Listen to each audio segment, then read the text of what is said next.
الحمد لله رب العالمين والعاقبة للمتقين الصلاة والسلام على سيد الأنبياء والمرسلين محمد وآله وصحبه أجمعين. أما بعد فقد قال الله تبارك وتعالى في القرآن المجيد والفرقان الحميد: فأعوذ بالله من الشيطان الرجيم. بسم الله الرحمن الرحيم. وَإِذِ ابْتَلَى إِبْرَاهِيمَ رَبُّهُ بِكَلِمَاتٍ فَأَتَمَّهُنَّ قَالَ إِنِّي جَاعِلُكَ لِلنَّاسِ إِمَامًا قَالَ وَمِنْ ذُرِّيَّتِي قَالَ لَا يَنَالُ عَهْدِ الظَّالِمِينَ. صدق الله العلي العظيم وصدق رسوله النبي الكريم. محترم ناظرین و ناظرات، سامعین و سامعات، میں نے آپ کے سامنے سورہ بقرہ کی ایک آیت کریمہ آیت نمبر 124 کی تلاوت فرمائی، جس میں اللہ تعالیٰ نے حضرت ابراہیم علیہ السلام کا تذکرہ ان الفاظ میں کیا کہ ابراہیم علیہ السلام کو ہم نے ہر طرح سے آزمایا، بڑے امتحانات میں آزمایا، مگر وہ ہر امتحان میں کامیاب نکلے.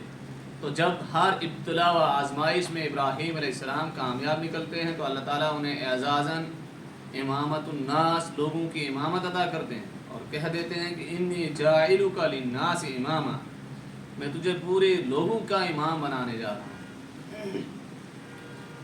ہوں. حضرت ابراہیم علیہ السلام وہ برگزیدہ پیغمبر تھے جنہیں تمام بڑے ادیان، تمام بڑے مذاہب اپنا پیشوا مانتے ہیں. مثلا ہم یہودیت کو دیکھیں، عیسائیت کو دیکھیں یا اسلام کو دیکھیں، جو اسلام کے ماننے والے ہیں، یہودیت کو ماننے والے ہیں، عیسائیت کو ماننے والے، سارے کہتے ہیں کہ ہم ابراہیم کی ملت پر ہیں. ابراہیم، چونکہ ابراہیم علیہ السلام کو ابو الانبیاء کہا جاتا ہے، تمام انبیاء کے والد، کیونکہ بے شمار انبیاء یہود و نصارہ میں آئے، جن کا نسب دیکھیں تو حضرت اسحاق سے جا ملتا ہے، اور حضرت اسحاق علیہ السلام حضرت ابراہیم سے کی ہی اولاد ہیں. اور آپ صلی اللہ علیہ وسلم، حضور صلی اللہ علیہ وسلم بھی آپ کی، ان کا نسب بھی حضرت اسماعیل، حضرت ابراہیم علیہ السلام کے ایک بیٹے کی نسب سے جا ملتا ہے. تو گویا ہم، اور اللہ تعالیٰ نے سورہ حج کی آخری آیت میں بھی یہ کہا کہ وَجَاهِدُوا بِاللَّهِ حَقَّ جِهَادِهِ هُوَ اجْتَبَاكُمْ وَمَا جَعَلَ عَلَيْكُمْ فِي الدِّينِ مِنْ حَرَجٍ مِلَّةَ أَبِيكُمْ إِبْرَاهِيمَ مِلَّةَ أَبِيكُمْ إِبْرَاهِيمَ هُوَ سَمَّاكُمُ الْمُسْلِمِينَ. آپ اپنے ابراہیم، اپنے باپ ابراہیم کی ملت پر ہو، جس نے تمہیں مسلمان نام قرار دیا. اور اللہ تعالیٰ نے ابراہیم علیہ السلام کو سورہ نحل کی آیت میں یوں کہا کہ آپ اپنے اندر ایک امت تھے. ان ابراہیم کان امۃ قانتا للہ حنیفا ولم یک من المشرکین. بے شک ابراہیم علیہ السلام اپنے اندر ایک امت تھے اور قانتا، اللہ تعالیٰ کے مطیع شار بندے تھے. ان ابراہیم کان امۃ قانتا للہ ولم یک من المشرکین، وہ مشرکوں میں سے نہیں تھے، وہ یکسو ہو کر اللہ کی عبادت کرنے والے تھے. ہم تھوڑا سا تاریخ کا مطالعہ کریں، تاریخ کی طرف نظر دوڑائیں تو ہمیں نظر آئے گا کہ حضرت ابراہیم علیہ السلام کیسے ماحول میں پیدا ہوتے ہیں. ان کی زندگی پوری کی پوری زندگی ابتلاء و آزمائش سے بھرپور ہے. حضرت ابراہیم علیہ السلام ایسے ماحول میں آنکھ کھولتے ہیں جہاں ہر طرف بت پرستی ہے، جہاں ہر طرف کفر و شرک ہے، جہاں ہر طرف ملحدانہ نظریے ہیں، جہاں خرافات ہی خرافات ہیں. نہ صرف ماحول میں خرافات، بلکہ آپ کا گھرانہ خرافات میں بڑھا چڑھا ہے.